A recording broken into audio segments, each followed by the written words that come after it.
Պարոն Սաղաթելյան, ձեր մեկնաբանությունը, ձեր գնահատականը Սամվել Կարապետյանի շուրջ տեղի ունեցող գործընթացին։ Երեք այդ մասին արդեն ասել եմ, որ ակնհայտ է բոլոր ազդեցիկ անձանց, ովքեր կանգնած են Հայ Առաքելական Սուրբ եկեղեցու կողքին, ովքեր ժամանակահատվածում օգնել են Արցախին, բարձրաձայնում են Արցախի հարցի մասին, այս իշխանությունների կողմից թիրախ է։ Հետևաբար այս ամբողջ հալածանքները, բռնությունները, այս ամեն ինչ որ կատարում է, պետք է նայել այդ կոնտեքստին։ Մնացածը արդեն փաթեթավորման հարց է, իսկ Նիկոլ Փաշինյանը իր սերիկայություններով դրա վարպետն է։ Հաստորեն եկեղեցուն աջակցել նշանակում է իշխանությունը զավթել, սա է այս իշխանությունների և ուժայինների տրամաբանությունը։ Տեսեք, այս իշխանությունների տրամաբանությունը շատ հստակ է, վերացնել բոլոր դիմադրության օջախները, ազգային ուժերին, անհատներին, հեղինակություն, միջազգային կապեր, իրենցից ինչ-որ բան ներկայացնող մարդկանց, սա նաև իրենց վախի ցուցիչն է, որը շատ հետևողականորեն փորձում են այս ճանապարհով վախեցնել, լռեցնել, սա շատ ուղերձ է նաև բոլոր այն գործարարներին, որ եթե թուրքական պահանջների հետ հաշտ չեք, ձեզ սա է սպասում։ Ու սա շատ-շատերին մեկ անգամ եւս մտածելու տեղիք է տալիս։ Նաև նրանց, ովքեր մտածում են, որ իրենց հերթը չի հասնելու, այս պետք է բոլորը տեսնեն, գիտակցեն, հասկանան խորությամբ, թե ինչ է կատարվում մեր շուրջ, մեր երկրի ներսում եւ իրական թշնամիները ինչ են անում մեր պետությանը։ Պարոն Սաղաթելյան, բազմազգային ժողովուրդը Նիկոլ Փաշինյանը հայտարարեց, որ այդ հայտարարությունները եկեղեցու մասին չէր, այլ Հայաստանի Հանրապետության մասին էր, փորձ է արվում, տպավորություն ստեղծել Հայաստանում կարող են գալ ինչ-որ մարդիկ, ինչ-որ տեղից ու իրենց ձևերով ասած ինչ-որ բան անել, ասում է, եթե կոնկրետ լուծումներ ունի Հայաստանի Հանրապետությունն ու չի հանդուրժի ինքը, որը որևէ մեկի դեսում փոթորկի նման բաներ ասում։ Դե ինչ է ասում մարդ, ասել է եկեղեցու կողքն, Նիկոլ Փաշինյանը Հայաստանի ինքնիշխանությունից, պետականությունից խոսելու իրավունք չունի, որովհետև ինքը Հայաստանի ինքնիշխանության և պետականության առհասարակ թշնամին է։ Դա ակնհայտ է։ Իսկ այն մյուս հայտարարությունը, որ պետք է ազգայնացվի, պետականացվի հեծը և այլ նմանատիպ կառույցներ, դա էլ շատ հստակ պետք է հասկանանք ինչի մասին է խոսքը։ Առհասարակ ռուսական կապիտալով ընկերությունները, հեծը կլինի, վաղը կլինի Գազպրոմ Արմենիան, հետո Քաջարյանը, մյուս օրը Հարավկովկասյան երկաթուղիները, ինքը պետք է ազգայնացման անվան տակ խլի, որ այս ամեն ինչը հասնի Թուրքիային։ Այսա սրա քաղաքականության վերջը եւ սենց մեծ կապիտալով փորձում ամսի 20-ին գնալ Թուրքիա ներկայացնելու, թե տեսեք ես ինչեր եմ անում, եկեղեցու դեմ պայքարելով, գործիչների դեմ պայքարելով, շատ ուղիղ եւ շատ ուղիղ հասկանում եմ ինքը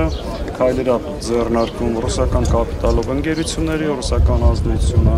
ստեղ թույլատնելու եւ դրա փոխարեն Թուրքիային Հայաստան մտցնելու ուղղությամբ։ Այս է սրա քաղաքականության ուղիղ պարզ բանաձևը ինչ ուզում է որ անի։ Մնացածը արդեն այս ամեն ինչը ոնց կարա փաթեթավորի մեր ժողովրդին խաբելու համար, դա իր եւ իր վարպետների, տերերի վարպետությունն։ Երբ որ գնում եմ, ասում են փչացել է։ Ոչ մի լավ բան։ Ոչ մի լավ բան, ընդ որում որ ներկայացնում են սա պատմական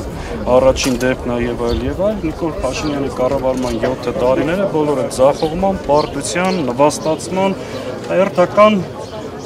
գնում է իրականում, ասես պետք է շատ բառացի արդեն ամեն ինչ ձևակերպել, էլի, որովհետեւ այնքան հստակ է գնում է իր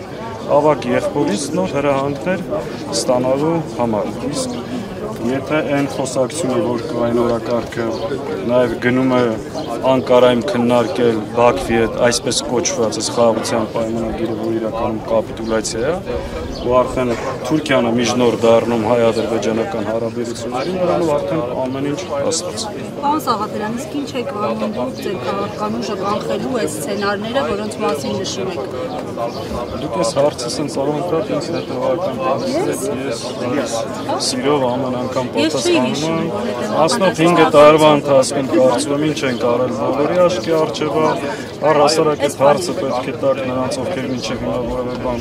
չեն արել, Եվ շատ հստակ ասում եմ, այս բանը լուրջ խորհրդակցություններ են տեղի ունենում ավելի խորքային գործընթաց սկսելու համար։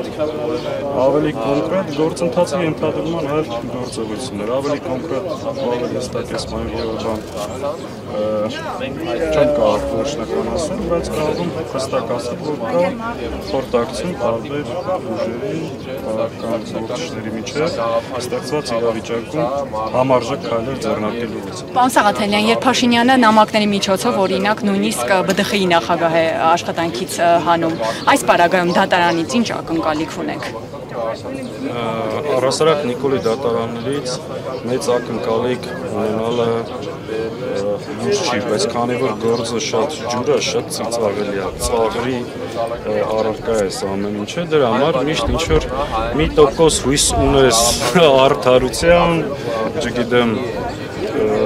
ողջամտության, բայց ընդհանրապես Նիկոլի տիրապետության պարգևած դատարաններից մեծ հույս ունենալ չի կարող։ Սաղաթելյան, տարածաշրջանային իրադարձությունների, եթե կարելի է անդրադառնանք,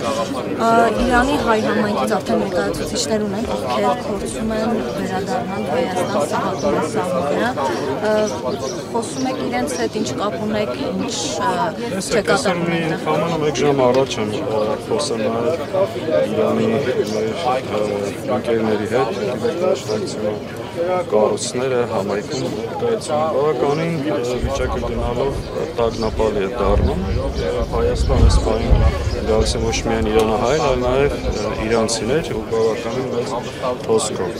Իշխանը մեր պետությունը պատրաստ է մարտահրավերը դիմավորելու այս ծանր աշխարհաքաղաքական պայմաններում եւ մեր երկրի շուրջ ինչ է տեղի ունենում, Նիկոլ Փաշինյանի գործողություններից արդեն ակնհայտ է, որ մարդը գոյություն չունի, սրա առաջնային խնդիրը երբեք մեր երկրի տարածքային ամբողջականությունը, ինքնիշխանությունը կամ պետականությունը չի։ Այս իմաստով, որ տեսնում ես ինչ է կատարվում մեր շուրջ, ով է Հայաստանի իշխանությունը, մտահոգությունները կրկնապատկվում են ու բավականին մտահոգիչ է այն ինչ որ տեղի է ունենում։